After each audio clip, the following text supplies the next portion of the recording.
Dalam deru distorsi gitar dan dentuman bass yang menggetarkan panggung musik tanah air, muncul sebuah nama yang tak akan pernah lekang oleh waktu. Bumerang. Ibarat senjata suku aborigin yang selalu kembali, band asal Surabaya ini telah melesat jauh, melewati berbagai dekade, dan meninggalkan jejak emas dalam sejarah rock Indonesia. Mari kita menengok kembali perjalanan panjang mereka, dari sudut kota pahlawan hingga menjadi raksasa di kancah musik nasional. Band Los Angeles terbentuk pada tahun 1991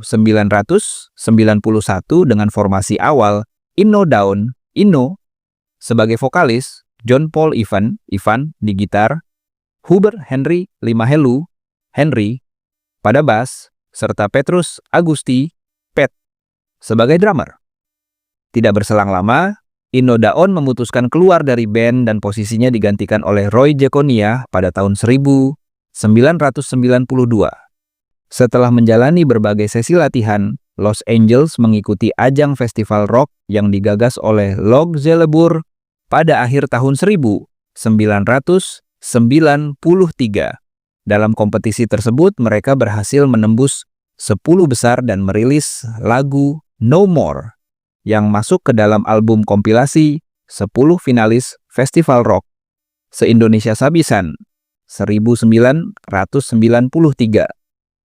Kesuksesan itu membuka jalan bagi Los Angeles untuk dipercaya menjadi band pembuka tur grup rock Gong 2000 di wilayah Sulawesi Selatan pada Juni-Juli 1993. Tahun 1994 menjadi tonggak penting bagi perjalanan mereka. Los Angeles merilis album perdana di bawah label Logis Record, diproduseri langsung oleh Log Zelebor, dan direkam di studio Nirwana Record, Surabaya dengan proses rekaman yang hanya memakan waktu sekitar 1 minggu. Namun, saat menunggu proses pembuatan sampul album, band ini mengambil keputusan besar dengan mengeluarkan Pet Agusti dari posisi drummer dan sekaligus mengganti nama band dari Los Angeles menjadi Bumerang. Pergantian nama tersebut resmi diumumkan pada 8 Mei 1994 bertepatan dengan perilisan album pertama, Bumerang, yang melahirkan single populer Kasih dan No More. Karena belum memiliki drummer tetap, dalam video klip Kasih, mereka hanya tampil bertiga.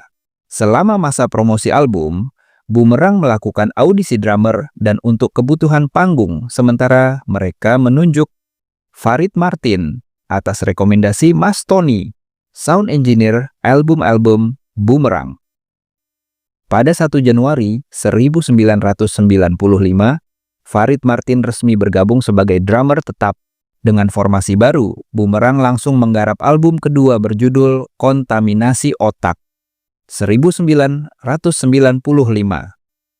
Album ini melahirkan hits besar seperti Bawalah Aku dan Oya, yang mengantarkan Bumerang menjalani tur promosi ke berbagai daerah seperti Pulau Jawa, Lombok, Sumatera, dan Kalimantan. Tanggal 15 Mei 1996 menjadi salah satu momen paling bersejarah bagi Bumerang. Di hadapan sekitar 20.000 penonton di Stadion Tambaksari, Surabaya, mereka tampil sebagai band pembuka konser grup rock asal Amerika, Mr. Big. Untuk mendukung promosi acara tersebut, Bumerang merilis video klip lagu Kehidupan. Setelah merilis album Disharmony 1996 dan album tribute Coach cover Segitiga 1998, Bumerang merayakan ulang tahun kelima mereka dengan merilis 2 album kompilasi sekaligus Best Ballad dan Hard and Heavy pada tahun 1999. Di tahun yang sama mereka menjalani tur panjang bersama Jamrud di 7 kota di Sumatera. Tur ini tergolong spektakuler dengan biaya produksi mencapai 400 juta rupiah dan disaksikan sekitar 30.000 penonton di setiap kota. Pada proses pembuatan album Extravaganza 2000, Log Zelebur memberikan kebebasan penuh kepada Bumerang dalam berkarya. Hasilnya, 7 lagu dari album ini dibuatkan video klip, yaitu Pelangi, Tragedi, Gadis Ekstravaganza, Kembali, Bungaku, Milikmu, dan Psikomanimalium. Usai album tersebut, pada tahun 2001, Boomerang memutuskan keluar dari manajemen Lok Zelebur demi eksplorasi musikal yang lebih luas. Namun keputusan ini dianggap sebagai langkah yang kurang tepat, mengingat sebelumnya Boomerang merupakan salah satu band andalan Lok Zelebur. Setelah itu, mereka bergabung dengan Sony Music Indonesia dan merilis 2 album, Terapi Visi 2003 dan Urbanustik 2004. Pada pertengahan 2005, setelah menggelar konser perpisahan di Dili, Timor Leste, perbedaan pandangan internal membuat John Paul Ivan memilih hengkang dan meniti karir solo. Ia kemudian membentuk JPI Trio bersama Bondan Prakoso dan Cliff Sumesi.